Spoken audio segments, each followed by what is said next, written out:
Olá pessoal, quinta-feira, 7 de maio de 2020, 9h30 da manhã. Essa é a 19ª edição do Jornal da Live. Uma nova maneira de fazer jornalismo em que você participa debatendo as notícias aqui conosco. Eu sou Paulo Silvestre, consultor de mídia, cultura e transformação digital e vou conduzir a nossa conversa. Como sempre comigo aqui o Matheus Unila Silvestre. Pessoal, tudo bem? Matheus comenta as notícias, certo? E também vai moderar os comentários de vocês. Lembrando que quem quer participar do Jornal da Live é muito simples, basta você deixar aqui nos comentários da live a sua opinião, nós vamos dar as notícias, vocês vão deixando suas opiniões e aí a gente vai conversando sobre isso. Uma vez que a live se conclui, o vídeo ele fica disponível também aqui para ser assistido depois no LinkedIn e depois vai também como vídeo para o Facebook e para o YouTube e como podcast nos principais canais do mercado, né, o Spotify, Deezer, SoundCloud, Apple Podcasts, Google Podcasts. Escolha o que você prefere, procure pelo meu canal lá, o Macaco Elétrico, e você vai encontrar lá o Jornal da Live. Aproveite e assine o canal. Não? Hoje, quinta-feira, fria em São Paulo e nublada, não? Estamos agora com 13 graus aqui na região de Perdizes. Não? E esses são os assuntos que nós vamos debater aqui hoje. Não? Por que cresce no Brasil a onda de agressões morais e físicas contra cientistas, jornalistas, professores e profissionais da saúde? Como a campanha publicitária do Enem, que mantém as datas do exame, expõe ainda mais a ferida da desigualdade entre estudantes das escolas públicas e privadas e tem causado um debate intenso desde que foi lançado no começo da semana.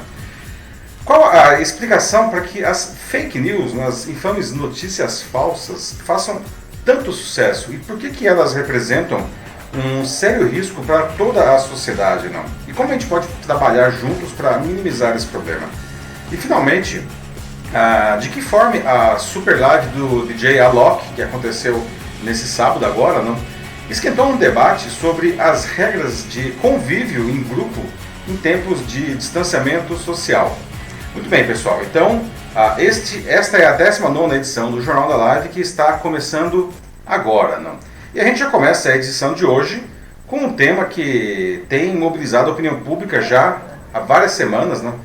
Mas que ficou ainda mais quente nos últimos dias. Né? Por que no Brasil cientistas, jornalistas, professores, profissionais da saúde são agredidos enquanto nos países desenvolvidos eles são reverenciados? Não? Sim, muitos desses profissionais que, inclusive, estão arriscando as suas vidas, né, e até das suas famílias ao continuar trabalhando junto ao público, né, às vezes na linha de frente do combate ao Covid-19, vêm sendo agredidos e até mesmo fisicamente. Né? Por que isso acontece aqui no Brasil? Pergunto para vocês. Né? E como ainda essa situação está se agravando? Né? E por que nos outros países, os países desenvolvidos, não, esses profissionais eles são aplaudidos e até reverenciados? Afinal de contas, por que existe essa triste diferença entre o Brasil e esses países? Não?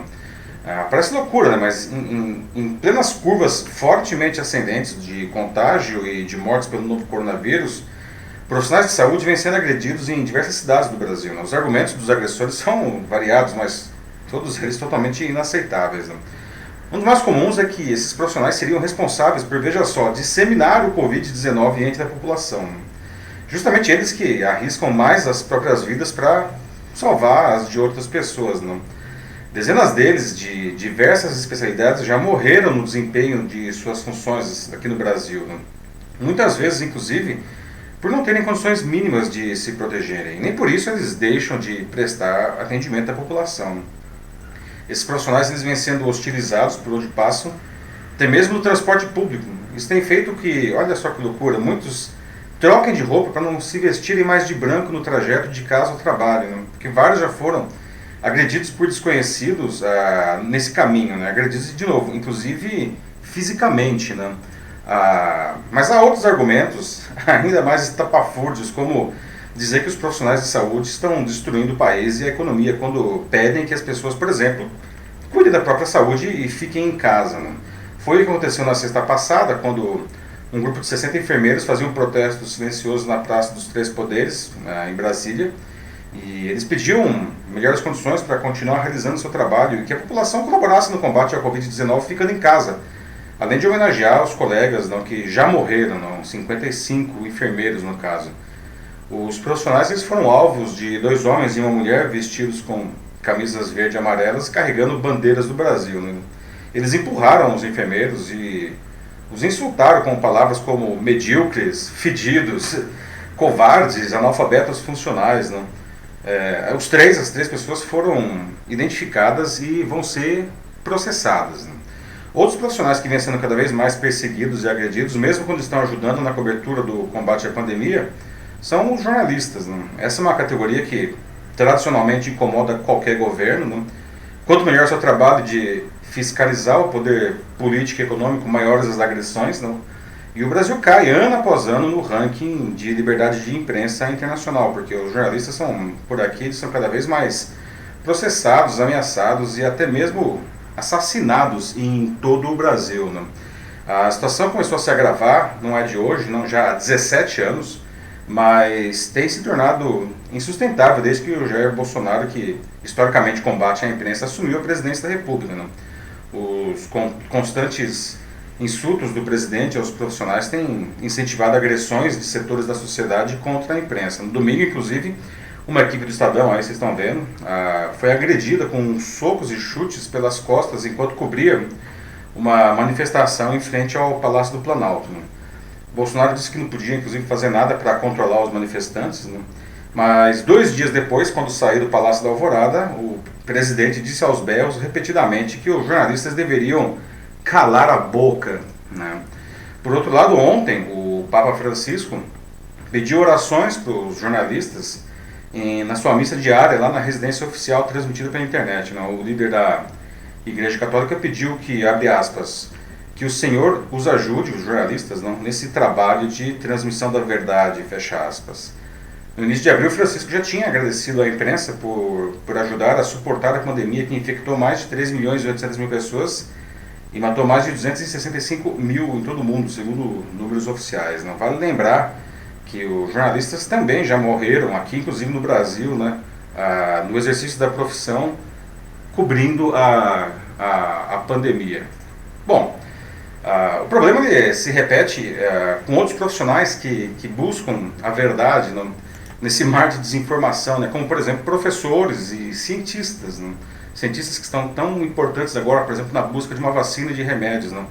Todos eles, enfim, agredidos, desacreditados, humilhados, calados. Né? Então a pergunta, né? Refaço as perguntas para vocês. Gostaria de ouvir agora, começar o nosso debate aqui. Né? Por que isso tem acontecido tanto no Brasil? Né? Será que uma parte enfim, da população simplesmente enlouqueceu? Não? Por que na Europa, nos Estados Unidos, na Ásia, esses profissionais, todos aí que eu citei, não, eles, enfim, são aplaudidos, são reverenciados e aqui, enfim, são humilhados e agredidos? Dá para mudar isso daí? Então vamos lá, e aí, Mate, temos já o pessoal falando? Temos sim, algo que 2 pessoas falaram que é bem semelhante, é o comentário aqui do José Crescêncio, isso, e também do Osni Franzini, dizendo de que o nosso principal problema aqui no país é a educação, ou melhor, a falta dela. Uhum. Que justamente como o próprio José coloca aqui, é um país que pensa e age, um povo educado tem opiniões diferentes. Quanto maior a educação for alienada, mais espaço tem para os políticos realizarem as suas ações a seu favor. Ou seja, quanto mais ignorante o povo, mais livres eles são para fazerem e dizerem qualquer coisa que eles quiserem. E o Osni coloca um ponto de vista mais pessoal também no assunto. Ele diz que, aqui, como hoje por respeito, há muitas vezes medo. Os mais educados e de melhor informação se escondem. Uhum. Evitam críticas por medo de serem agredidos. E aqui, como ele diz, ele é um deles. Então, pois é. Mas obrigado, então, Osni, por estar dando aqui a sua opinião, ajudando a gente nesse debate, que é um debate super importante. É bom que fique claro, não? O Osni e José falaram uma coisa super importante, não? Isso é uma questão de educação, antes de mais nada, educação no sentido amplo da palavra, não? Esse debate não é um debate que interessa só essas categorias profissionais, né? Isso não é um debate de médico, de enfermeiro, de jornalista, de professor, não é nada disso, não. Isso é um debate, na verdade, da sociedade, não? Porque esses profissionais, não, que estão na linha de frente aí, do combate da pandemia e trazendo informações que são essenciais para a população, inclusive se cuidar, não, para que todo mundo passe melhor por essa situação, por que eles são agredidos? Não? E isso daí é uma questão de educação, né? O Osni, ele traz uma coisa muito importante quando ele diz que as pessoas mais esclarecidas, né, mais estudadas, inclusive, eles preferem se abster desse debate, até mesmo por medo da virulência desses ataques presenciais e virtuais, não, que esses grupos perpetram, não?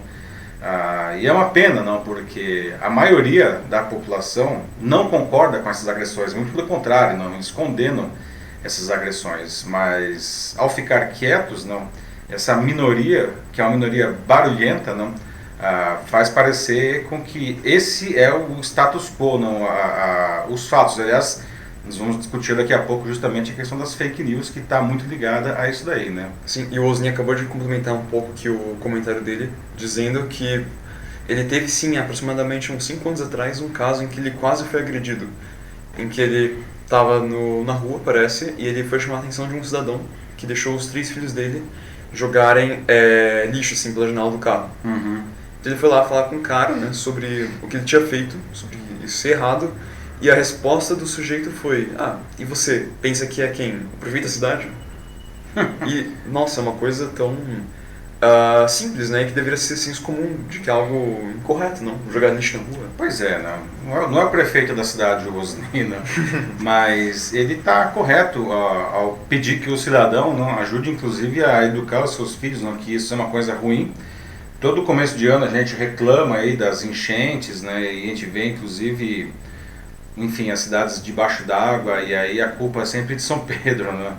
E não, a culpa não é só de São Pedro. É claro que chove muito no começo do ano, mas isso acontece em grande parte porque ruas e bueiros estão entupidos do lixo que a própria população joga, não? Então, quando você se posiciona nesse sentido, que você é uma crítica construtiva, não? Você está falando: olha, cidadão, por favor, não faça isso, né? Que isso é pior, inclusive para você, não? Atualmente, uma briga semelhante que a gente tem observado nas ruas, não, é a questão do uso das máscaras, não? Que, aliás, a partir de hoje, né, elas são obrigatórias aqui no estado de São Paulo. Qualquer pessoa que sai na rua obrigatoriamente tem que estar de máscara, mas a gente continua vendo pessoas sem máscaras, não? E eu já vi vários casos, inclusive nas redes sociais ou entre conhecidos, não? Que as pessoas reclamam de outros que estão sem máscaras e eles são insultados por terem feito essa observação, né? E as pessoas têm que entender que isso daí faz parte, a gente vive numa sociedade, né? Isso é por bem comum, né? O José Nascimento apareceu aqui também. Ô, meu caro Nascimento. E diz que ele lamenta muito os ataques da imprensa, dizendo de que, para ele, assim, não se trata de uma afronta às pessoas ou empresas, mas sim a liberdade de imprensa e expressão. Então, são temas assim que deveriam ser garantias constitucionais, não é? Uhum. Então, a pergunta que o Nascimento faz aqui pra gente é, assim, o que, na nossa opinião, falta de parte das autoridades e das instituições para que essas liberdades sejam mantidas? Então, expressão e imprensa. Não só isso, como ele também finaliza um pouco depois e pergunta sobre a polarização popular e a histeria das pessoas hoje em dia. O que é isso? Será que estamos sem rumo? Uhum. Excelentes pontos aí, meu caro Nascimento. Essas garantias, elas são constitucionais, não? E elas foram conquistas da população brasileira depois do período aí da ditadura militar, não? A Constituição de 1988, ela prevê essas liberdades, né? Elas garantem isso daí. Porque realmente, de novo, isso não é uma questão de uma categoria profissional, isso é uma questão de toda a sociedade, não? Eu já viajei por vários países, não? E é muito claro a correlação entre uma imprensa livre e de qualidade, não? E quando eu digo uma imprensa de qualidade, é uma imprensa ética, combativa, que fiscaliza os diferentes grupos de poder, não só os políticos, né? E o desenvolvimento da sociedade. Quanto melhor a imprensa, melhor a sociedade e vice-versa. Aí não sei quem que vem primeiro, aquele negócio do ovo e da galinha, né? Mas o fato é que as sociedades mais desenvolvidas, elas têm uma imprensa mais desenvolvida, né? Agora, ele fez a pergunta no final, o que falta, né? Bom, acho que falta vontade para os governantes, né?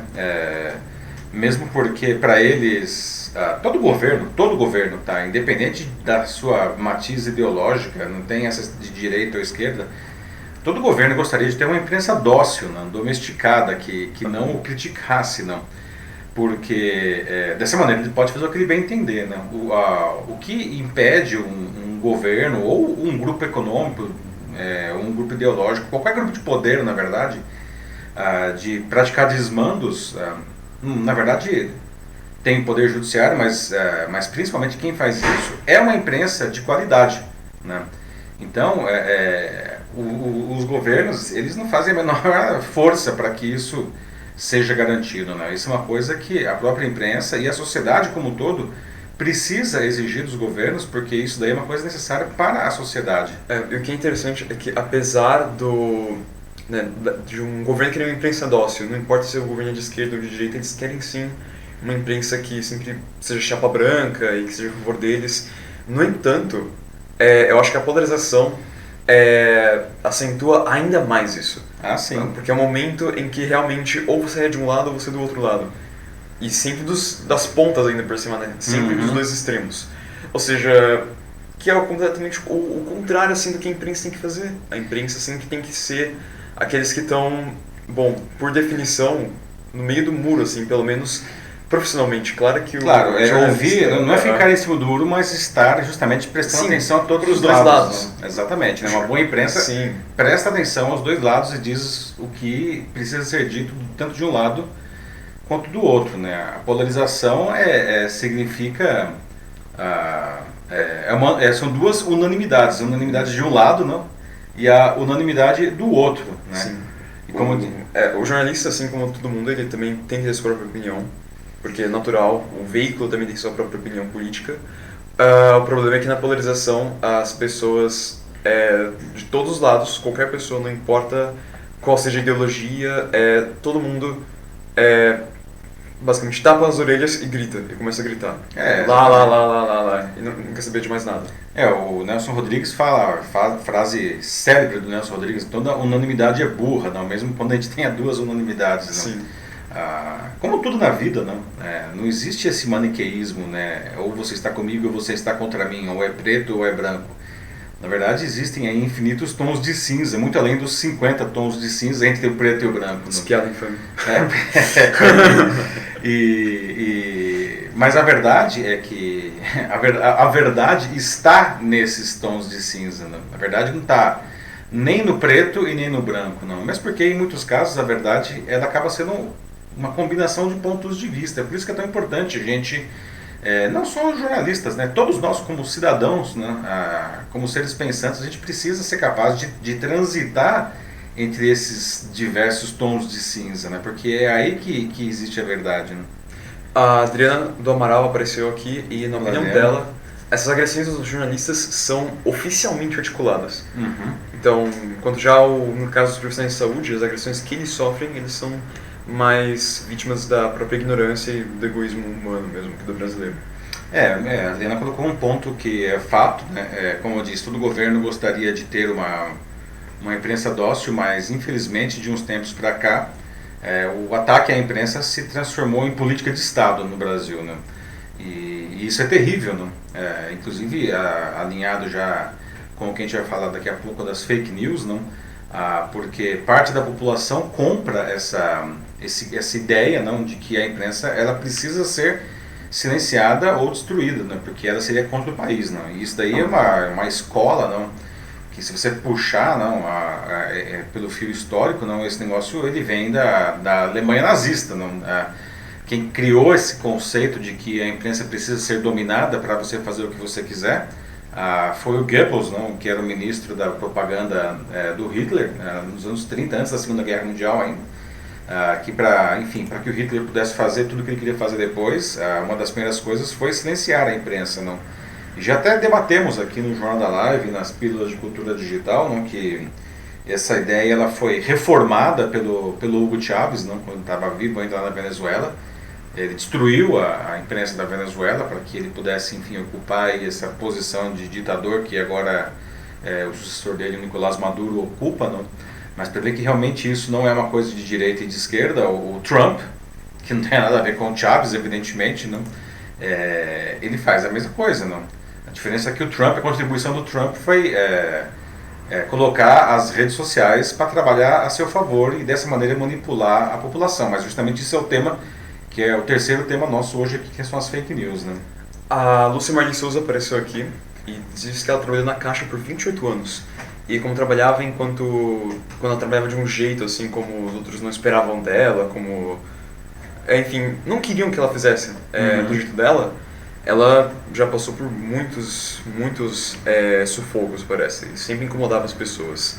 Então ela disse que, enfim, que a gente nem imagina de como que era isso. Então por isso ela disse que sabe pelo que o Bolsonaro está passando agora, mas como ela termina finalizando, de que a personalidade dele é ser impulsivo, ele estoura, ou seja, como ela até falou num comentário anterior aqui dela, ele está sendo pressionado de todos os lados e ele simplesmente não está aguentando. Seres livres pensantes sempre incomodam, né, Lúcia? Enfim, a personalidade do Bolsonaro não está ajudando muito ele, né? Ele precisa ter um pouco mais de resiliência, não? Ser atacado faz parte do cargo, não? Um presidente, se você olhar aí, enfim, desde a redemocratização aqui da República Brasileira, não?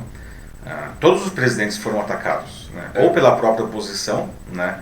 Ou pela população, enfim, e a imprensa sempre fiscalizou todos os presidentes, né? E, tipo, puxar aí o fio, né? O Sarney, não? Enfim, na época da hiperinflação e o plano cruzado e super furados lá, depois o Collor, que acabou, enfim, sendo destituído com um apoio decisivo da imprensa, não? O Fernando Henrique, enfim, o primeiro mandato dele ele foi até bem tranquilo, mas o segundo mandato ele foi bastante combatido também, inclusive na época lá do apagão energético, não? Os dois governos do Lula e da Dilma foram pesadamente combatidos pela imprensa, né? A mesma imprensa que hoje combate o Bolsonaro. Então veja que faz parte do papel da imprensa, não? Fiscalizar o governo. Então essa é a situação. Sim. Falando um pouco nisso, né, voltando no tempo, como você tem feito agora, o Denis Castro faz esse mesmo exercício, essa mesma reflexão com a gente. E diz que esse medo, né, esse caos, é algo que tem sido construído desde 2008, na opinião dele, com o primeiro coronavírus. A diferença é que na Europa e em outros países eles entendem, como ele fala aqui, o valor do ser humano, em que existe uma preocupação do ser, e enquanto aqui a gente vive disputando com inúmeros dick vigaristas e que preferem tirar proveito do outro. Sempre com as suas referências lúdicas excelentes. E, né, putz, assim, ainda mais ele termina finalizando com tanta coisa que eles têm tirado das escolas, conceitos, mais uma vez, a falta de educação. Se continuar assim, a gente vai demorar muito para evoluir mesmo. Infelizmente, né, é isso mesmo, né, Denis? Esse é um momento de união, né, em que profissionais de diversos segmentos precisam trabalhar juntos para melhorar a situação do país e até ajudar a gente nessa pandemia, não? Os profissionais de saúde pedem que as pessoas fiquem em casa, porque a gente está vendo aí, principalmente lá no norte, mas aqui em São Paulo também, não, a questão do sistema de saúde já entrando em crise, não, já em colapso mais do que crise, não, como o Mandetta antecipou logo no começo dessa pandemia, não, os profissionais de imprensa ajudando nessa conscientização, né, pedindo que as pessoas realmente fiquem em casa para evitar esse colapso, não.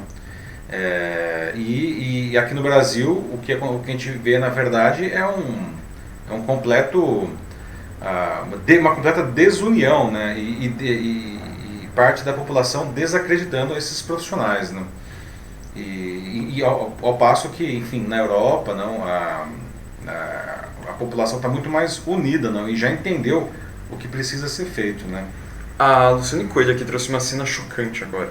Ela falou de que ontem saiu na rua e ela viu muitas máscaras jogadas no chão, na rua, simplesmente. Que tristeza isso. Sim, falando de descartes tanto em todo lugar, né, as pessoas falando sobre como descartar corretamente, e porque todo mundo só fala, aqui, como ela está colocando, só fala de como colocar e tirar as máscaras, e muita gente não tá nem aí, e joga em qualquer lugar, e alguns nem usam. Eu já vi também máscaras no chão, nas ruas, né, e isso é terrível, né, são máscaras usadas, né, então aquilo lá é potencialmente um foco de infecção. Contaminado. Né?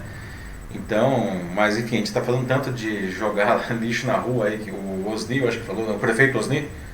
Isso mesmo, Osni, próprio. Prefeito da cidade aí, o Osni, que reclamou do cidadão lá que jogava o lixo na rua, não, jogar a máscara na rua é um lixo muito particular, não. E, gente, de novo, né, como o próprio Osni e o José falou logo no começo do debate, isso tem uma questão de educação no sentido amplo da palavra, não. Pois é. Vamos para o segundo tema? Vamos lá, tem muito comentário mesmo. Muito comentário. Acho que até mais do que de alguns outros assuntos anteriores, de outras semanas, mas pessoal, a gente vai sim tentar responder vocês quanto antes, assim, Mas obrigado novamente, não? O Jornal da Live a gente sempre diz, não, o Jornal da Live é uma coisa que a gente se constrói junto, todo mundo junto aqui está construindo isso daqui, né? Sim, isso que vale. E eu fico muito feliz aí em ver esse volume de comentários em torno desse assunto específico, não? Porque, como eu falei, isso aqui é um assunto essencial para a manutenção da sociedade, não é um assunto corporativista que interessa aos enfermeiros, aos médicos, aos jornalistas, professores, nada disso, não. Esse aqui é um assunto que na verdade, o desenvolvimento de todos nós depende disso aí, porque na verdade todos nós estamos unidos para melhorar isso daí. Então, ver essa quantidade de comentários, não é uma coisa muito bom isso daí, né? Ver que realmente pelo menos um extrato da sociedade aí tá disposto a querer fazer a coisa certa. E algo que me alegra muito também é ver como vocês aqui, pessoal, vocês compartilham não só as suas opiniões e suas ideias, mas muitas vezes também as suas vivências e o que vocês veem no seu cotidiano, e vocês aqui compartilham com as pessoas numa boa e colocam isso em pauta, Sim, à tona, para debate, e eu acho isso muito bom, assim, é uma iniciativa muito bacana de vocês e de vocês até apoiarem também a nossa iniciativa, então, sério, pessoal, sim. Valeu, muito obrigado mesmo. E por falar em compartilhar, compartilhe também aí com os seus amigos o Jornal da Live, não? A ideia é que isso daqui seja algo que se construa cada vez com mais gente, não? Esse é o objetivo, né? Enfim, próximo assunto? Vamos lá, gente. Mais uma campanha publicitária do Ministério da Educação causa polêmica, não? Dessa vez, a campanha do Enem, que está no ar em diversas mídias desde o começo da semana, não?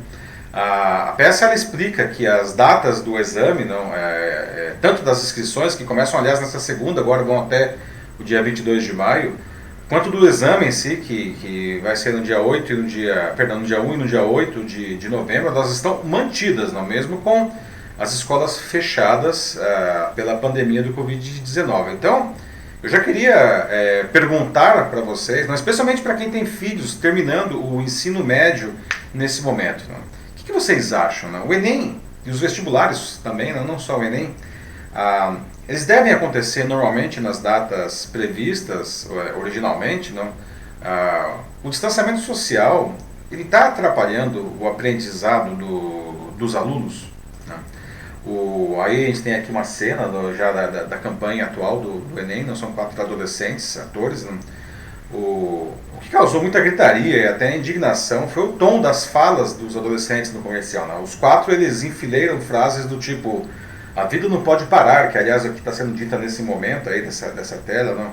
Ou ainda, estude de qualquer lugar, de diferentes formas, não? Bom, as críticas à peça afirmam que ela demonstra uma enorme insensibilidade com a situação dos estudantes, especialmente os estudantes das escolas públicas, não? Ao colocar todo mundo dentro de um mesmo balaio, não, a propaganda sugere que fazer a prova na data original depende só da vontade dos próprios estudantes e, como também diz o anúncio, não, estudem até lá. E, bom, né, não é bem assim que a coisa funciona, né? Aqui uma outra atriz, né? Nem todos têm condições de continuar estudando nesse período em que as escolas estão fechadas, não? Sem falar que isso acentuou ainda mais o abismo social entre alunos de escolas particulares e das escolas públicas, né? Os primeiros, pelo menos, a maioria deles, né, continuam tendo suas aulas, enfim, graças à tecnologia, né? Suas escolas conseguiram, em tempo recorde, Oferecer plataformas de ensino à distância, adaptar o material didático e até preparar minimamente os professores para essa tarefa enorme, não? Já os estudantes das escolas públicas estão, na maioria dos casos, de férias, né? E quando eles voltarem, as escolas continuarão fechadas ainda por causa da pandemia, né? Sem ter qualquer condição de prosseguir com seus estudos decentemente, não? Sem computadores, sem internet de qualidade em casa, se é que tem alguma conexão, né? Sem material didático adequado, sem professores preparados. Mas para o comercial, basta dizer, abre aspas, não, é preciso ir à luta, se reinventar, superar. Né? Essa é a velha falácia da meritocracia. Né? Os mais esforçados vencerão pelo seu mérito. Né? Concordo, né? Desde que todos tenham exatamente as mesmas condições, né? E partam do mesmo lugar. Né? E bom, né, gente, não é bem o que a gente vê no Brasil, infelizmente, em nenhuma área, e particularmente na educação. Né? Então, na opinião de vocês, não, qual que seria a educação? Né? A educação, assim como tudo mais, não está vivendo uma situação dramática por conta do Covid-19. Né? Será que a gente deve adiar, postergar o Enem e os vestibulares? Não? Empurrar o final do ano letivo, né, para que os alunos possam se preparar adequadamente quando as escolas finalmente voltarem a abrir? Não? Ou, enfim, cada um se reinvente mesmo do jeito que puder, como diz o anúncio. Né?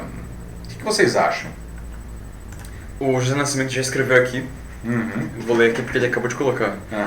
Uma campanhazinha desenhada pelo alinhamento do governo na escolha de tratamento da pandemia e ignorância com a situação dos demais estudantes. Agora me diga, o que você acha dos governos federal e estaduais estarem despejando dinheiro nas empresas de mídia? É hora de pegar carona política na pandemia. Pois é, né, meu caro Nascimento. Governos aí, de diferentes esferas, não, reclamando que não tem dinheiro, mas o fato é que sim, tem dinheiro, né? A gente está vendo inclusive aí um momento em que o centrão lá da Câmara dos Deputados aí está sendo fortemente assediado aí, e tem uma pequena verba de 10 bilhões, né, de bondades aí, né, para comprar esse apoio, né, no Congresso. Enquanto isso, né, a educação está realmente numa situação super delicada, sem falar, enfim, tudo, né, mas a educação também, que é o que a gente está discutindo agora. Né, e às vezes algumas soluções mais simples até poderiam dar mais resultados desse momento. Eu estava pensando até nesses dias, né, diante da dificuldade dos estudantes das escolas públicas de ter até uma internet, né, alguns governos estaduais, inclusive aqui no São Paulo, eu acho que no Rio de Janeiro também, eles estão costurando umas coisas que eu acho interessante, junto com as operadoras de telefonia, para que as áreas educacionais não consumam largura de banda do celular das pessoas. Então isso aí é uma coisa legal, né? Pelo menos o cara vai conseguir acessar. Mas, poxa vida, tem uma coisa super antiga, eu era criança quando esse negócio surgiu, e que seria muito mais barato e talvez nesse momento mais eficiente, né? Quem é que lembra do telecurso? Que era um negócio feito pela TV Cultura e pela Fundação Roberto Marinho, né? Eram aulas, né, que passavam pela televisão, e televisão é um negócio que todo mundo tem televisão, né? Será que a gente não conseguiria ter umas ideias mais criativas nesse sentido? Né? Elas seriam muito mais baratas, talvez mais fáceis de implantar, não? Porque do que tentar fazer malabarismos para que as pessoas que não têm acesso à internet, não, possam fazer isso pela internet. Não? O telecurso, que você falou, e o TV Escola são a mesma coisa, por acaso? O TV Escola, ele é um telecurso, né? O TV Escola ele roda pela internet também, né? Mas ele digamos assim, o TV Escola ele é uma evolução, né? Um derivado do telecurso. Né? O telecurso ele era um programa de televisão, ele fazia parte da grade, passava de manhãzinha, assim, né? Que era, enfim, era uma horário que tinha disponível. Tinha inclusive fascículos que vinham, né? Tinha impressos, assim, que era um material didático, né? Mas o que acontecia? As aulas na televisão elas estavam alinhadas com aqueles fascículos que as pessoas recebiam impresso, né? E eram aulas, os professores estavam lá dando aula, né? TV Cultura e tal, né? E enfim, muita gente estudou com o telecurso, né? E era uma iniciativa mais fácil de implantar. E isso é uma coisa que me ocorreu esses dias, né? Porque eu estava justamente sensibilizado para essa questão da falta de conexão, né? E sem falar da falta de computador, né? É difícil você estudar no celular, não. E segundo o próprio IBGE, não, os domicílios no Brasil com computadores estão diminuindo há 2 anos, né? De 2 anos para cá, tem menos computadores nas casas, porque as pessoas estão substituindo os computadores pelos celulares. Mas para estudar o celular, ele não é tão bom quanto ter uma tela de computador. Né? O problema não é só por onde você estuda, não é se você estuda pelo computador, pelo celular, ou se você estuda com a TV, por um telecurso, mas o problema é que muitos alunos realmente não têm a matéria, né? Então como que eles vão procurar um conteúdo que eles, putz, se duvidar, nem sabem que existem, então eles nem vão saber por onde começar, ou que seja um site confiável para que eles possam pegar exercícios, qualquer coisa, não tem isso. Né? Então esse realmente é o grande problema. E por isso o telecurso seria ótimo. Isso é uma ideia, né? Eu acho que na verdade a gente precisa nessa hora ser criativo, né? Usar os recursos disponíveis e usar a criatividade, porque essa situação que a gente vive é totalmente atípica, não? Aliás, é daí que vem inclusive essa outra proposta, não? Que muita gente acha loucura, mas ela até tem seus méritos, não? De empurrar para frente o final do ano letivo, não? Para que os estudantes tenham tempo de estudar direito, não? Na escola, não? E aí, evidentemente, tem que empurrar também o Enem, né? A Ana Muniz, aqui falando de Portugal. Olá, Ana. De Portugal, minha amiga Ana de Portugal. A própria. Diz aqui que as escolas vão abrir no meio do mês de maio já. Segundo o Ministério da Saúde de lá, parece que eles dizem que o risco de você juntar alunos em uma sala de aula é a mesma coisa que você ter várias pessoas indo no supermercado para fazer suas compras de semana no meio do Covid-19, em plena pandemia. Ela termina dizendo de que, na opinião dela, a vida sim tem que continuar, mas desde que as devidas precauções sejam tomadas. E isso vale não só para as escolas, né, mas para a vida como um todo, assim, para todos os lugares, as empresas, os mercados, as lojas, seja onde for. A Portugal, né, fez, é um exemplo, né, de combate à pandemia. Aliás, é muito interessante comparar os números de Portugal com da Espanha, que é vizinha, aí, os dois países dividem a Península Ibérica, não, e a Espanha vivendo um caos total e absoluto, e Portugal com uma relativa tranquilidade, assim, né? Porque, enfim, inclusive o distanciamento em Portugal foi feito de uma maneira muito mais rápida, não, e intensa, né? E agora eles estão conseguindo já desestender isso daí, né, e começar a fazer abertura. A questão das escolas, não, de maneira geral, em todos os países que já estão flexibilizando as regras de distanciamento, não, as escolas estão sempre entre as últimas coisas a serem abertas, não. A gente vê isso na Ásia, não, e aí o que acontece os alunos tem menos alunos por sala, né, até em alguns países está sendo feito rodízio entre os alunos, assim, né, para justamente, enfim, é óbvio, uma hora vai ter que voltar, né, sempre com máscara, enfim, os cuidados, como você mesmo colocou, e o distanciamento, né, mas eu fico feliz que Portugal já esteja conseguindo voltar aí à vida normal, né. A Ana Lúcia Souza Machado fala aqui de que, ao ver dela, é algo totalmente desnecessário, vendo de que não tem como você fazer uma ação que confina várias pessoas em uma sala fechada, não é? Assim, então a volta, né? Justamente essa volta, e acho que até um pouco sobre porque o Enem ele ainda vai ter justamente essa ideia de mandar as pessoas para uma sala, né, para fazer a prova à distância. Sim, eu entendi agora. Eu acho que se refere a isso também. Haveria um distanciamento, não seriam tantas pessoas por sala e não teria papel, mas, bom, claro, sim, ainda existe uma aglomeração. Esse ano, inclusive, tem uma novidade aí, que é o tal do Enem digital, né, que é um Enem sem papel, feito por computadores, mas de qualquer jeito é um lugar que as pessoas vão ter que ir para fazer a prova nos computadores. Não vão ser feitas em casa essas provas, não. Então, inclusive são em dias diferentes, não? A prova, o Enem impresso vai ser no dia 1 e no dia 8 de novembro, não? E o Enem digital vai ser feito no final de novembro, não? 3 semanas depois do Enem impresso, não? É uma maneira, inclusive, de diminuir essa concentração, né, que é necessário. Imagine colocar, quem aqui já fez vestibular ou Enem sabe como que não? Sei lá, 60, 80 pessoas numa sala, às vezes, dependendo do tamanho da sala, não? Espero que em novembro nós estejamos já numa situação melhor com relação à pandemia, não? Eu acredito que sim. Acho que sim, né?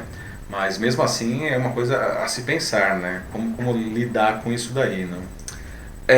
O André Bueno fala assim, de que o dinheiro existe, né, para que a gente invista em vários setores, mas o problema é que ele é pessimamente alocado. Como sempre, né?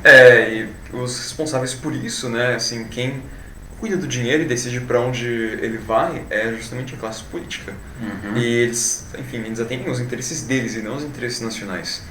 E esse é o principal problema, não é? A educação não está nos interesses deles. Uhum. Quem é o André, né? O André Bueno. Muito bem colocado, André, não? Assim como uma imprensa livre não é de interesse do governo, como a gente falou agora há pouco, né? A gente sabe que também uma boa educação, infelizmente, não faz parte do interesse dos governos, não? Porque justamente um ser livre pensante, preparado, com um senso crítico aguçado, não, ele sabe quais são os seus deveres, mas ele sabe também lutar pelos seus direitos, não? A questão do dinheiro é outro fato complicado, não? Aqui no Brasil, vários estudos demonstram que 50% do PIB brasileiro se desfaz em algum tipo de corrupção, ou seja, com o mesmo dinheiro, com os mesmos impostos, a gente conseguiria fazer o dobro do que a gente faz hoje, não? E a educação, assim como a saúde, né, são áreas que são grandes focos de corrupção. Aliás, nesse momento de pandemia, a gente tem visto na imprensa, não, casos de corrupção de empresas superfaturando remédios, equipamentos, máscaras. Não. É uma desgraça isso, não? É uma desgraça. A Márcia Gozzi aqui diz assim, de que o que deveria ser feito é uma revisão do calendário e planejamento. Não é tão complexo assim que pessoas competentes não possam fazer. Mas aí o que acontece? Na opinião dela, o problema assim, nesse atual Ministério da Educação mais uma vez, como foi dito em muitas críticas à nova campanha, é a insensibilidade deles. Pois é. Ao colocar todos os estudantes, né, todas as pessoas do Brasil, todos os jovens, no mesmo saco. Quando isso definitivamente não é o caso. Como ela fala aqui, delegar a cada escola ou estudantes pessoalmente que se virem um bom português é escangalhar mais ainda esse nosso tecido social, que de seda pura não tem nada. Que tá.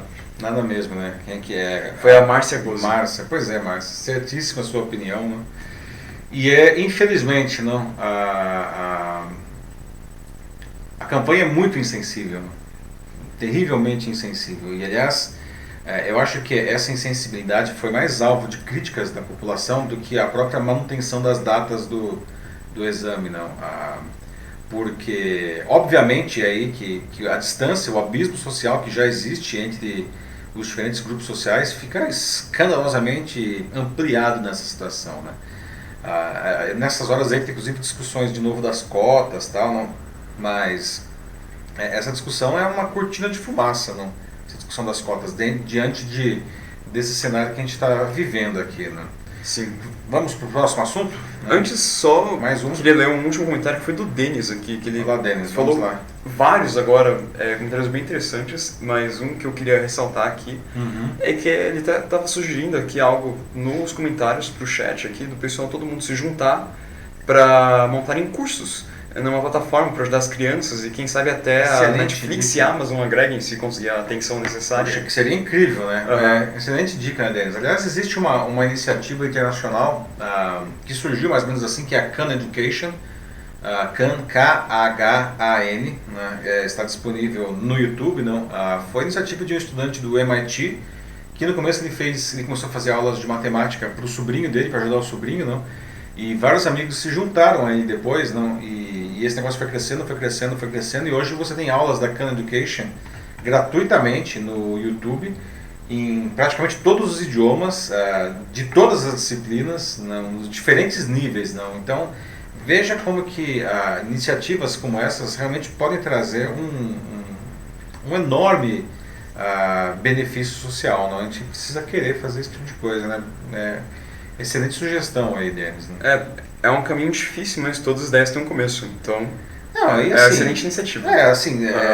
Comece, né? Se você tem vontade, se você tem disponibilidade, faça isso. Tem que fazer. Não precisa também esperar que aprovação um grande de ninguém, sucesso, e nem a aprovação de ninguém, né? Faça simplesmente, né?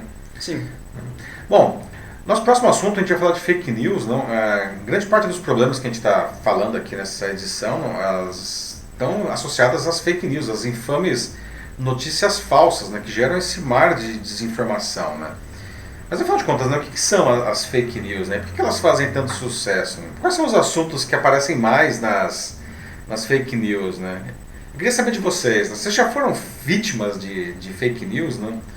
E o que vocês acham que a gente poderia fazer para até mesmo para diminuir esse problema, né? As fake news não são uma novidade, não. Elas são tão velhas quanto as notícias verdadeiras, né? O Acta Diurna, que é considerado o primeiro jornal do mundo, na verdade era um diário oficial criado pelo general romano Júlio César em 69 a.C., trazia para os cidadãos as notícias da República de Roma através de um leitor em praça pública, que é esse sujeito que está aparecendo aí na imagem, né?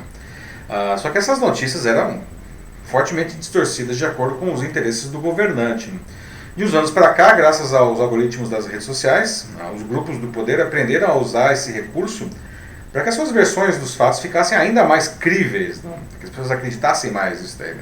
E as pessoas começaram a acreditar, né, cada vez mais nas mentiras, porque elas traziam uma versão que aqueles grupos sociais, aquelas pessoas, desejavam que aquilo fosse verdade. Ora, é muito mais interessante curtir e compartilhar uma notícia que esteja de acordo com o que eu gosto e acredito, né? Mesmo que seja a mais deslavada mentira, né? A verdade, nesse caso, perde espaço. A edição de 9 de março de 2018 da revista científica Science, que é essa daqui que você está vendo, né, que é a mais respeitada do mundo, trouxe na capa um estudo que explica como a mentira se espalha, né? O estudo demonstra que os principais responsáveis por espalhar notícias falsas não são robôs, né? Somos nós mesmos, né? As pessoas, né? Justamente porque a gente acredita, a gente quer acreditar na mentira, que nos é apresentada de uma maneira muito mais suculenta que a verdade. Isso é muito grave, né? Porque a população perde totalmente a referência do que é verdade, né? Não sabe em quem confiar mais, né? Como a gente está vendo aqui nesse nosso debate hoje, né? No final das contas, a gente está perdendo a nossa habilidade de confiar em qualquer um, né? Em qualquer coisa. Portanto, as fake news, elas não são só uma fofoca inocente, uma brincadeira, né? Elas são uma ferramenta poderosa para que grupos de poder, de todo tipo de poder, né, eles se perpetuem e até ampliem a sua influência, né, manipulando as pessoas para que entregando aquilo que elas gostariam de acreditar. Na prática, isso coloca em risco a própria existência da sociedade organizada, né? Então a gente precisa reforçar o nosso senso crítico, né? A gente não pode acreditar tão facilmente no que chega para nós, né? Principalmente por redes sociais, especialmente o WhatsApp, né, que virou o maior disseminador de fake news da paróquia, né? Se você viu uma notícia e ela lhe despertou uma emoção muito intensa, seja boa ou ruim, né, desconfie, né? Isso é, aliás, um dos recursos mais comuns dos produtores de fake news. Além disso, não compartilhe essa notícia, faça esse favor, né, a você e a toda a sociedade, né? Não compartilhe nada antes de checar e ter certeza que aquilo é verdade, né? Uma fake news, ela raramente resiste a uma simples busca no Google, né? Então, me conta aí, pode contar sem vergonha. Você já acreditou em fake news, né? Hoje muita gente acredita em fake news, né? Você recebe muito fake news, aquele grupo da família do WhatsApp fica mandando muita bobagem para você, né? Como que vocês lidam com esse problema das fake news, né? Olha, aqui a Márcia Gozzi já colocou um comentário, ainda não é de um caso assim, que ela tenha passado, mas ela fala de que fake news é basicamente uma fofoca, né? Um odioso comportamento humano. Eu concordo em partes, porque é uma fofoca sim, mas a fofoca é aquilo, né, Márcia? Fofoca é uma coisa que você vai passando de uma pessoa para uma pessoa até secretamente, né? Algo que sutilmente vai chegando em todas as pessoas de uma sala. Enquanto a fake news é quando você pega essa fofoca, esse segredo que você tem, junto com o megafone, e você solta isso para todas as pessoas da sala saberem ao mesmo tempo, com o intuito de chocar as pessoas envolvidas. E mais do que isso, né, a diferença talvez essencial entre a fofoca e a fake news, né, é que a fofoca, enfim, é só uma fofoca. A fake news, ela tem uma agenda, não, ela tem um objetivo a ser cumprido, né? Ela está lá para convencer as pessoas a acreditarem em alguma coisa que é de interesse de um grupo social. Talvez essa seja a grande diferença de uma fake news para uma fofoca simplesmente. Mas a Márcia aí está interessante, muito bom o comentário. O Walter Menezes diz que é uma vergonha o governo ele ter um dinheiro para isso assim, e não disponibilizar assim, um melhor sistema assim, de educação pública, né? Algo mais robusto que a gente desesperadamente precisa. Pois é, não. E como tem dinheiro, né, Walter? Enfim, nós temos aí uma CPI rodando agora das fake news, né? Para avaliar, inclusive, confirmar ou não a existência do chamado gabinete do ódio, da presidência da República, que produziria fake news para destratar aí, não, seus desafetos, inclusive ex-aliados. Não? A gente está vendo aí agora essa situação do Sérgio Moro, não, que era queridinho e agora virou inimigo. Não? Enfim, e isso daí é dinheiro público. É por isso que essa história desse suposto gabinete do ódio não é de interesse público profundo. Não? O Denis Castro voltou com mais uma referência aqui, falando de que na série Riverdale eles têm uma premissa de fake news, onde existia a manipulação de um poder e onde deles vinha da própria prefeitura, olha só, para acalmar o que não podia ser acalmado. Acalmar, né? Deve ser. Pois é, não. Como eu falei, né? Fake news não é uma invenção recente, não, isso existe desde sempre. A diferença é que agora isso daí virou um método, não? E a tecnologia foi vem sendo usado fortemente, não? Como disse o Denis aí, isso aparece inclusive na ficção, né? Mas o que ele faz aqui ele faz uma pergunta. Algo que ele não entende é por que os algoritmos não param isso? Por que os algoritmos continuam disseminando isso? Excelente pergunta, Denis. Excelente pergunta, né? Os algoritmos de relevância das diferentes redes sociais, não? Eles chamam algoritmo de relevância, não algoritmo de importância, não. Para o algoritmo, na verdade, não interessa se aquilo é certo ou errado, verdade ou mentira, crime. A única coisa que interessa é que aquilo esteja gerando movimento, né? As pessoas estejam interagindo, se engajando com aquilo. Quanto mais engajamento, mais o algoritmo vai espalhar isso. E é por isso que os produtores de fake news eles são tão hábeis em criar essas histórias que as pessoas querem que sejam verdade. E eles plantam, digamos assim, essa notícia falsa primeiro nos grupos que desejam que aquilo seja verdade. Por quê? Porque dessa maneira essas pessoas elas compartilham aquilo lá, né? E logo no primeiro momento. E seguindo a lógica dos algoritmos, se alguma coisa que acabou de ser publicada tem muito compartilhamento logo que chegou na rede, o algoritmo fala, bom, esse negócio aqui tem algum valor, porque olha só a quantidade de pessoas que está compartilhando, interagindo com isso. E aí o algoritmo ele pega e espalha, não é? Essa é a ciência e o mecanismo por trás da fake news. Obrigado pela pergunta, tá? E é por isso que os algoritmos eles não barram isso daí, né? O que existe, né, e verdade seja dita, né, o Facebook tem feito alguns trabalhos para tentar coibir isso daí, não? Mas esse trabalho é essencialmente humano, né? Então depende de funcionários do Facebook identificar uma notícia falsa. A gente viu também o Twitter, inclusive apagando publicações aí até do próprio presidente da República, não? E também dos usuários, de eles identificarem que uma notícia é falsa. Eles têm que denunciar, não? Porque o algoritmo por si só não consegue. Acontece que duro que isso é quase uma luta inglória pelo volume, não? O José Nascimento aqui fala de que, claro, de um jeito bem maluco, assim, mas na opinião dele, o WhatsApp, para bem ou para mal, é o maior canal de notícias que a gente tem hoje em dia. É verdade. Sim, a gente para bem e para mal. Para bem e para mal. Nós ficamos mais tempo no Zap aqui, como ele coloca, do que em qualquer meio tradicional e ainda das próprias redes sociais. Então, a pergunta o desafio, na verdade. Como tornar esse canhão o nosso aliado? Outra excelente pergunta. Pois é, né, Nascimento? O WhatsApp também é outra coisa que ele não leva ele tanto faz o que as pessoas estão dizendo, mas porque o WhatsApp nem é uma rede social, né? O WhatsApp, na verdade, ele é um comunicador instantâneo, né? Que as pessoas ressignificaram como uma rede social, não? Como fazer isso daí, não? Educação, né, meu amigo? Aquilo que a gente falou já hoje aqui, e a gente já conversa, eu, você particularmente, já há muito tempo, não? A necessidade de você educar o povo para, primeiro, identificar o que é notícia verdadeira e o que é notícia falsa. Depois, né, reforçar esse senso crítico para não acreditar. A gente não pode acreditar, a gente está muito carneirinho, né? A gente está acreditando em qualquer coisa que jogam para a gente. Não? A gente precisa desenvolver uma desconfiança saudável. Não está falando para virar um chato que não acredita em mais nada e ninguém. Mas vamos, enfim, ter uma desconfiança saudável aí, não? E não compartilhar essas coisas, aqueles grupos, né, aqui do WhatsApp, eles são um canhão, como você falou, né?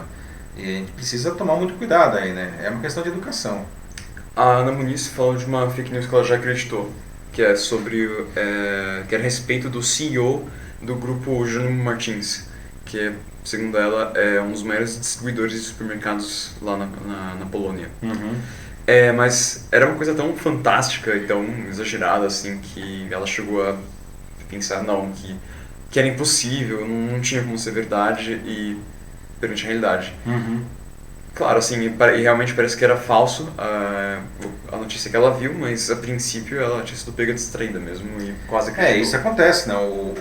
Os produtores de fake news, eles são hábeis também em criar notícias, não, que as pessoas não percebem, não, que aquilo é uma mentira, não, e passam adiante, não? Eles trabalham com o cérebro reptiliano, que é a camada mais interna do nosso cérebro, que é a camada não racional, não que não é racional, enfim, é a camada que cuida, por exemplo, das nossas reações instantâneas, não?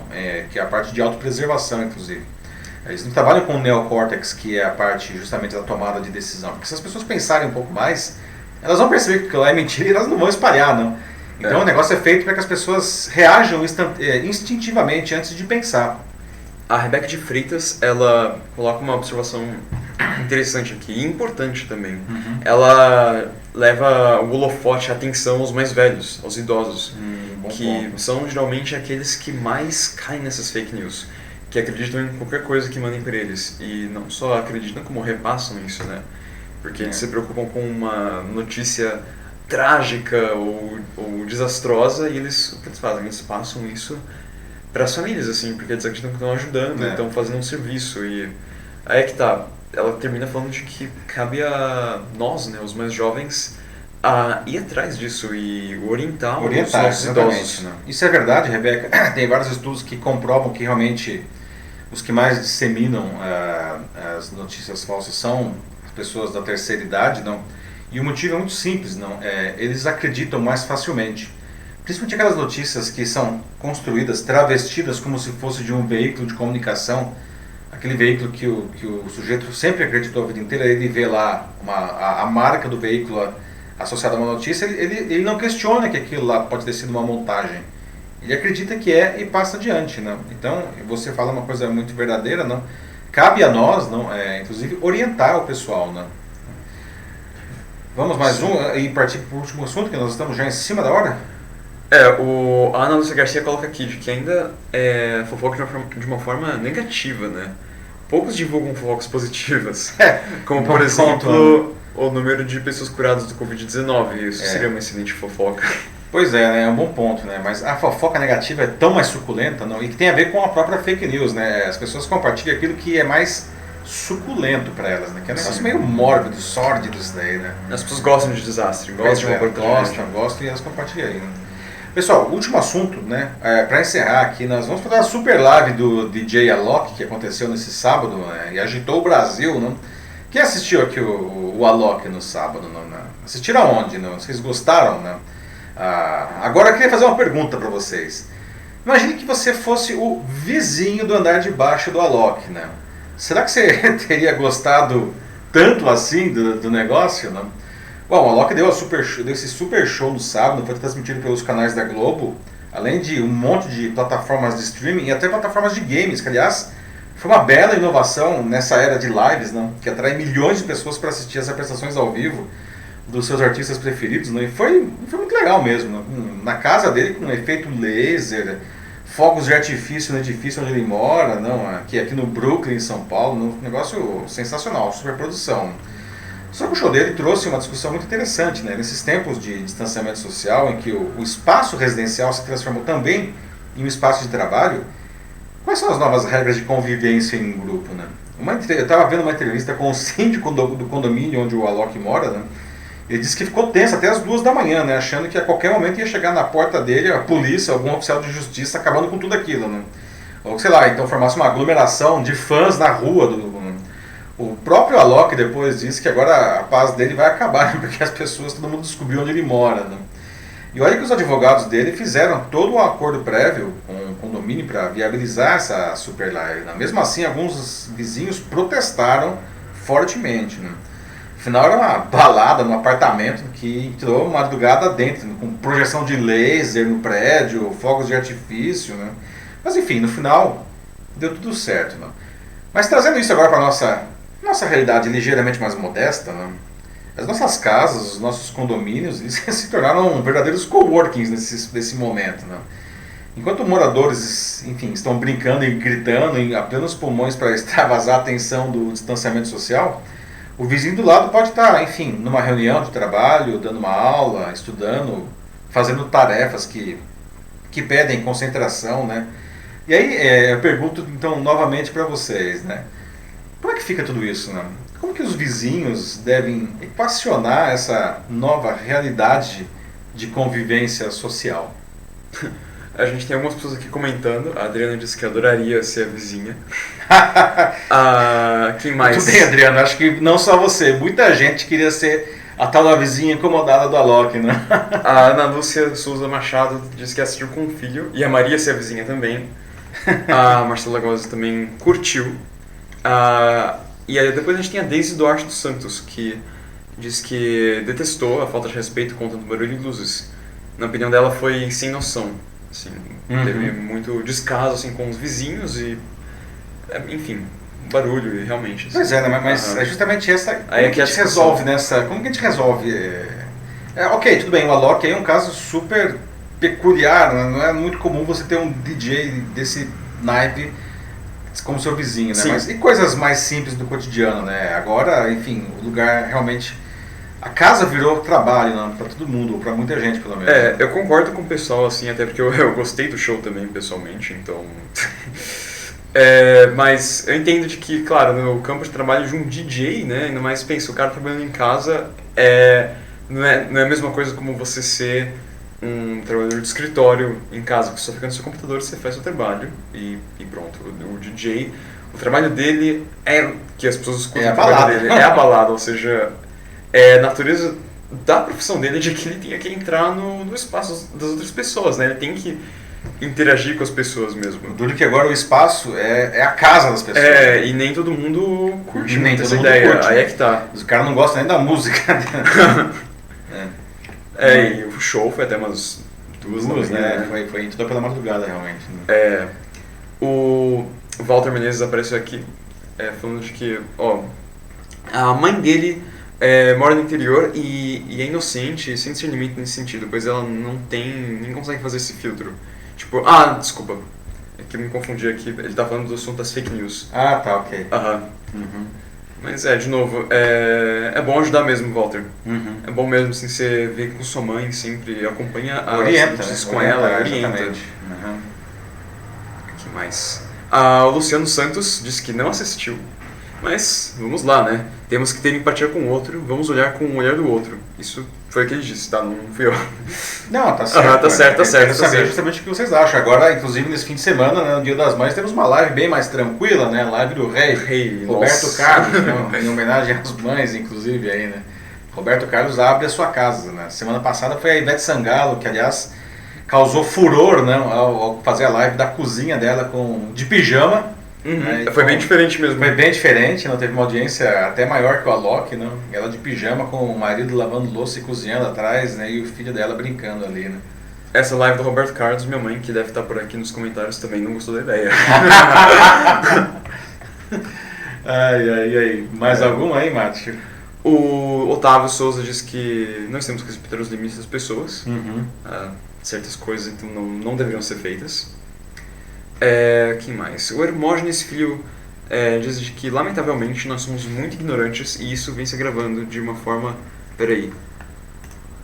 Nossa, isso é fake news. Eu acabei de ler o comentário. Tudo bem. O pessoal tá... parece que o assunto rendeu mesmo.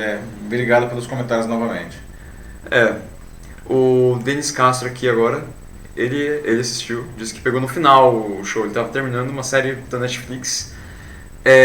Enfim, pelo que ele conseguiu ver, ele conseguiu motivar e trazer um momento de felicidade no meio esse Que isolamento, era o né, objetivo das pessoas. dessas lives, né? E as pessoas realmente compraram essa ideia. É Né? que justamente a coisa é o positivo nisso, né? E até assim, enquanto você assistia a live, né, o show, os drones eles passavam pelos prédios ao redor, né? Eles pegavam os vizinhos, É, e né, a gente de via os outros prédios, o pessoal dançando, tinha as mini baladas dentro dos apartamentos. Na varanda, assim, o pessoal realmente estava curtindo.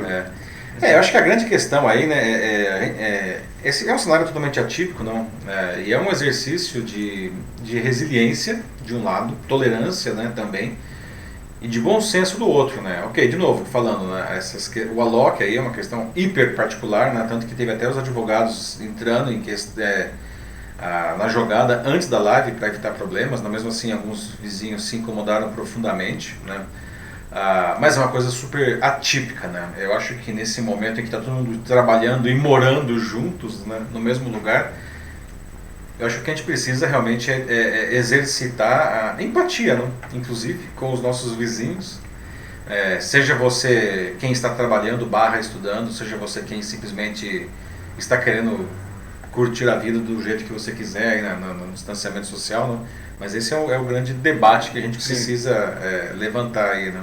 E claro que tem a lei do silêncio, como a Maria de Fátima lembra aqui, mas parece que esse show ele já tinha sido comunicado previamente a não só assim, a todos os moradores do prédio, né, de que isso ia acontecer, então realmente aí a lei do silêncio foi francamente não só aliás do próprio prédio, mas dos prédios ao redor ali, né? Sim, verdade.